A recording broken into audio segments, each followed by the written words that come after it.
السلام عليكم ورحمة الله وبركاته. ازيكم يا شباب؟ عاملين ايه؟ نصلي على النبي صلى الله عليه وسلم. دلوقتي في فعالية جديدة نزلت اسمها هبة الأفاعي. الفعالية ديت هتبتدي من يوم 28 واحد. المفروض فيها ان حضرتك شايفين اللبس اللي قدامنا ده. تعالى بس الأول أفرجك عليه. ادي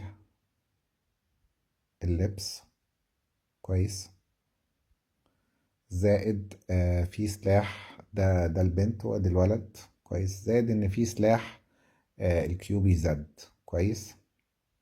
ده لبس الولد. طيب زائد سلاح الكيوبي زد. كل المطلوب من سعادتك ايه؟ ان انت لو هتفتح عليه، هو بيقولك ان انت لو عايز تفتح تقدر دلوقتي تاخد 10 سحبات بنص السعر. بدل ما هو تمنهم 360، لا، هتستخدم 180 بس كويس.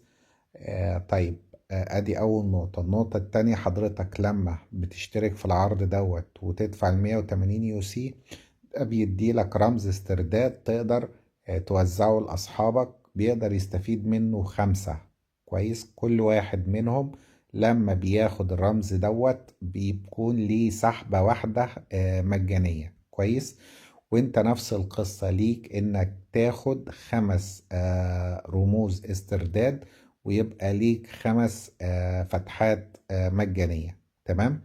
زائد ان انت يوميا تقدر تفتح هنا على الشمال الهدية اليومية ديت. بتدي لك حاجة من يا عملة يا عملة جي، يا كروت، يا اي حاجة يعني بسيطة كده.